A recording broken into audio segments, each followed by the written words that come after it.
थोड़ा सा कक्षा 10वीं के गणित विषय का अध्ययन करने का प्रयास करते हैं। ठीक है, छत्तीसगढ़ बोर्ड की बुक है। आप मिला लेंगे अगर आपकी किताब में कुछ अलग दिया है तो। इससे स्टार्ट करते हैं सीधा। सबसे पहले ये समझते हैं कि ये सब्जेक्ट थोड़ा सा वाइड है। ठीक है, इसमें आपको ना एक जगह कंस्ट्रक्टिव काम करना है ज्यामिति में, वो देख लेंगे आप, है ना। सिलेबस सबसे पहले पढ़ेंगे, डाउनलोड करके प्रिंट रख लेंगे। ठीक। सबसे पहले तो बहुपद। बहुपद क्या होगा, एक एक्स अगर लिखता हूँ तो ये एक पद, और ये दो लिख दिया तो बहुपद। ठीक है, और ऐसे अगर सॉल्व कर दिया तो x-2। ठीक है, x क्या है, x देखो यहाँ पे लिखा हूँ, x क्या है, वेरिएबल है जिसका मान चेंज होते रहेगा। -2 क्या है, कांस्टेंट है, अचर है जिसका मान चेंज नहीं होगा। ठीक, अब ये इक्वेशन आपको दिया रहेगा, इसमें से भाग गुणा वगैरह सारे चीज़ करना है। A x square plus B x plus C, अगर ठीक है, A x square plus B x plus C क्या है, द्विघात समीकरण है। ये आपका चैप्टर 3 है। ठीक, एक चर का द्विघात समीकरण। तो ये मध्य पद को तोड़कर गुणनखंड करना, ये सारा चीज आगे भी काम आएगा। दो चरों का रैखिक समीकरण देख लेते हैं। रैखिक समीकरण के क्यों बोल रहे हैं, क्योंकि A X plus B Y plus C के फॉर्म में लिखी रहती हैं, और जब ग्राफ पे अगर इसको प्लॉट करते हैं, ग्राफ पे प्लॉट करने से एक सरल रेखा आती है, हमेशा सरल रेखा आएगी अगर घात एक्स और वाई दोनों का एक है तो।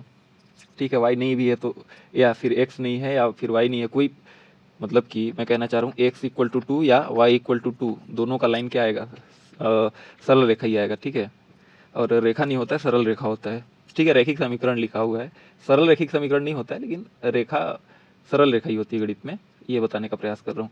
बहुत सारे समीकरण से कथन बनाना आप किए हुए हैं, आपको टफ नहीं लगेगा। युगपत का समीकरण हल आलेखी विधि से, अगेन देखो वही जो ग्राफ बता रहा हूँ मैं, वही है। विलोपन और प्रतिस्थापन थोड़ा सा, और इसको ध्यान से पढ़ेंगे तो कोई डाउट नहीं है, ये सारा चीज समझ में आ जाएगा, बस आपको ग्राफ पढ़ते हुए चलना पड़ेगा। एक चर का द्विघात समीकरण, अब देखो इसका सबसे पहले तो एक चर का द्विघात समीकरण समझते हैं। ठीक है, मैं समझाया form a x square plus B x plus C equal to 0।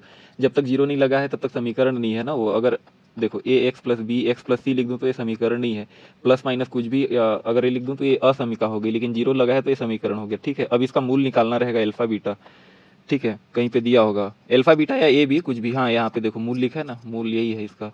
और मूल मूल मतलब इसका आंसर। ठीक है, जैसे x minus 2x plus 1 equal to 0 का मूल अगर पूछे कोई तो क्या बोलोगे, एक और एक। ठीक है, दो मूल बोलते हो क्योंकि दो घात में दो है ना, तो दो मूल क्या बोलोगे, एक और एक। तो a equal to 1 b equal to 1, दो मूल हो गया। ठीक है, अब दो मूल ये कहाँ कहाँ पे आया पता है, ये यहाँ पे आया, सॉरी गलती बन गया थोड़ा सा, ये ऐसे। ठीक है,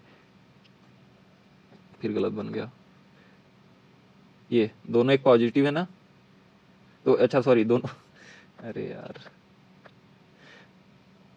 ये बनेगा। ठीक है, 1 1, ये जो ग्राफ बना रहा हूँ यू, ये परवलय ग्राफ है, एक्स स्क्वायर का ग्राफ ऐसे ही बनता है यार, देख लेंगे। ठीक है, कोई दिक्कत नहीं है। समांतर श्रेणी देखते हैं। समांतर ये तो समझ जाओगे, कोई उसमें डाउट नहीं है, एक्स एक्सिस वाई एक्सिस है, थोड़ा ग्राफ बनाने में टाइम लग गया। समांतर श्रेणी देखते हैं। A1 श्रेणी और सीक्वेंस एंड सीरीज में क्या अंतर होता है, ये सीक्वेंस में लिखा हुआ है, और जब उसी को प्लस कर दोगे तो सीरीज हो गया। ठीक है, अब इसका एनवा पद निकालना है। ठीक है, मान लो किसी टर्म का मतलब इसका एन टर्म निकालना है, देखते हैं कैसे। ये इसका फॉर्मूला क्या होता है, ए प्लस 1 एन माइनस 1 डी, ये सब तो किए होगे।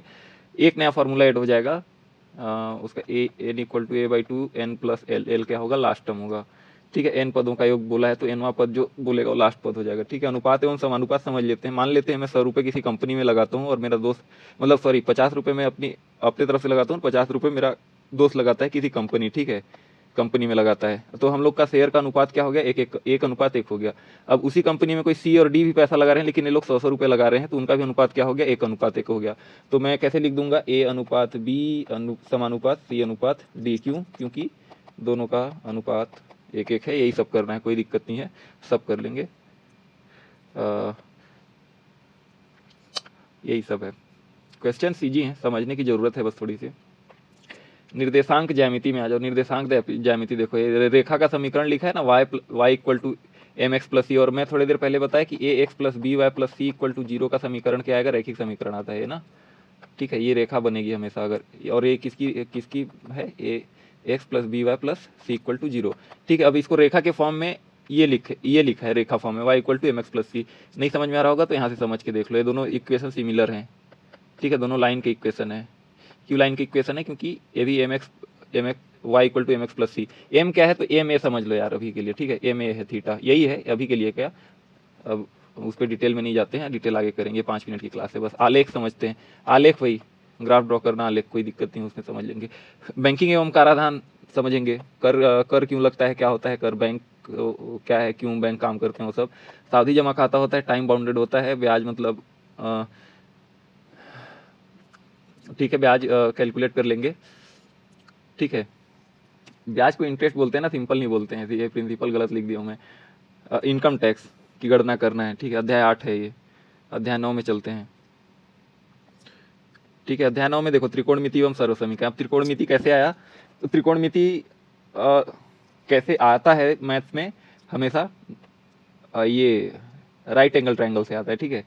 ये अगर एंगल है तो ये इसको थीटा मानते हो, ठीक है, इसको एच ए और इसको ओ, हाँ ये अपोजिट हाइपोटेनियस और ये बेस एडजैकेंट बोलते हैं इंग्लिश में। अब इसी से साइन थीटा कॉस थीटा वगैरह का वैल्यू फाउंड आउट करते हो ना, साइन कॉस टेन थीटा, ठीक है। अब बोला है कि त्रिकोणमितीय अनुपात में व्यक्त करना एक से दूसरे अनुपात को, और दोनों के बीच में संबंध बताना है, ठीक है। तो एक संबंध तो ऐसे लिखते हो कि sine square theta plus cos square theta equal to 1, ये तो लिखे हो। अब इसी को साइन को अगर मैं मतलब एक कॉस और उस सबको ट्रांसफर कर दूं तो 1 माइनस कॉस स्क्वायर थीटा और ये अंडर रूट हो जाएगा।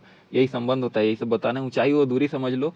यहाँ से अगर तुम किसी पेड़ को देख रहे हो, ठीक है, ये पेड़ है, अगर इस पेड़ को देख रहे हो तो यहाँ पे तुम्हारा आई है, तो ये वाला एंगल थीटा कितना बन रहा है, या जिस इसका जस्ट अपोजिट कोई अगर तुम्हें ऊपर से देख रहा है, यहाँ पे तुम खड़े हो, तो फिर ये वाला एंगल क्या बन रहा है, थीटा। ऊंचाई एवं दूरी, ऊंचाई इसको बोलोगे हाइट और डिस्टेंस इसको, खत्म चैप्टर, ठीक है। उसके लिए ट्रिग्नोमेट्री अच्छे से पढ़ना पड़ेगा। बेसिक अगर शुरू चैप्टर 1 से ही पढ़ते जाओगे सारा चीज शुरू से ग्राफ वगैरह के साथ, तो एकदम चीजें आसान है, ठीक है। ज्यामितीय आकृतियों में समरूपता ये बताना है। अब देखो ये कंस्ट्रक्टिव काम करना है, इसमें इस पे बात नहीं करते हैं, इसका सीधा कंस्ट्रक्शन करेंगे। ये चैप्टर टफ लग सकता है क्योंकि कंस्ट्रक्शन करना हमेशा टफ होता है, ठीक है टफ नहीं लेकिन टफ लगता है। प्रोडक्टिव काम करने में कठिनाई तो होती है सबको, इसीलिए लोग करना नहीं चाहते, इसीलिए वो चैप्टर टफ लगता है, सीधी सी बात है और कुछ नहीं है। गणितीय कथनों की जांच अब देखते हैं। अगर मैं समेसन ऑफ एन अगर नेचुरल नंबर लूँ और एन एन प्लस 1/2 अगर मैं फॉर्मूला मान लेता हूँ कि इसका फॉर्मूला होता है, और मैं बता देता हूँ कि एन क्या है, नेचुरल नंबर है, नेचुरल नंबर वगैरह समझ लेंगे सब क्लास में, कहीं ना कहीं तो ऐसा सारी चीज़ें टकराएंगी ही। अगर एन बिलोंग्स टू नेचुरल है और नेचुरल नंबर है 1 2 3 4 ऐसा ना, गणना के लिए जिसका यूज़ करते हैं उसको नेचुरल नंबर बोलते हैं। तो ये जो मैं फार्मूला डिराइव किया हूँ वो सच है कि नहीं, बस इतना समझ लो, ठीक है। मैं क्या बोल रहा हूँ, अगर मैं एन, इसको मत समझो, हो गया छोड़ो हटाओ, बस ये समझ लो कि ईजी है, प्रूफ करना है बस, रख के ना यार, एन इक्वल टू 1 रखोगे, एन इक्वल टू 2 रखोगे, एन इक्वल टू 3 रखोगे, ठीक है। फॉर्मूला सेटिस्फाई तो सेटिस्फाई लिख दोगे, प्रूफ हुआ। थ्योरम अगर सेटिस्फाई नहीं हुआ तो लिख दोगे कि प्रूव नहीं हुआ, और क्या बात खत्म। क्षेत्रमिति, अब इसमें ये मतलब ये तो आप जानते ही हो, फेमिलियर हो इससे, ठीक है, इसको बताने की जरूरत नहीं है। बस ये 3D ऑब्जेक्ट है, घन घनाव वगैरह ना 3D ऑब्जेक्ट है, गोला 3D ऑब्जेक्ट है, ठीक है। और क्या, शंकु 2D है। शंकु अगर पूछ रहा है तो शंकु 3D हो जाएगा, और शंकु परिच्छेद अगर पूछेगा तो 2D हो जाएगा, पर पृष्ठीय क्षेत्रफल पूछा है तो उसको 3D टाइप से ही लेके चलेंगे। 3D मतलब हाइट ब्रेथ और मतलब जो भी बोलते होंगे, लंबाई चौड़ाई ऊंचाई दोनों आ गई यार, बस बात खत्म, ठीक है। लंबाई चौड़ाई और ऊंचाई आ गई तो क्या हो गया, 3D हो गया। आंकड़ों का विश्लेषण देखते हैं। आंकड़ों का विश्लेषण शायद आप लोग थोड़ा बहुत तो किए ही होगे, औसत वगैरह निकालते हो ना, वही है आंकड़ों का विश्लेषण। आपको एक आंकड़ा ही तो दिया जाता है कि ए बी और सी इतने हैं, तो पता करो कि औसत कितना है, तो ये आंकड़ा ही तो दिया गया, आपको औसत निकाल देते हो कि A plus B plus C by 3 इन लोग के बीच का औसत हो जाएगा। वैसे ही देखो ये माध्यिका निकालोगे, बहुलक निकालोगे, इसी टेबल बना के देता है ना कि इंटरवल इतना इतना इतना है और ये फ्रीक्वेंसी इतना है, ठीक है। आज के लिए बस इतना ही, क्लास स्टार्ट करेंगे तो फिर बाकी चीज़ें देखेंगे अगर हो पाई तो। धन्यवाद।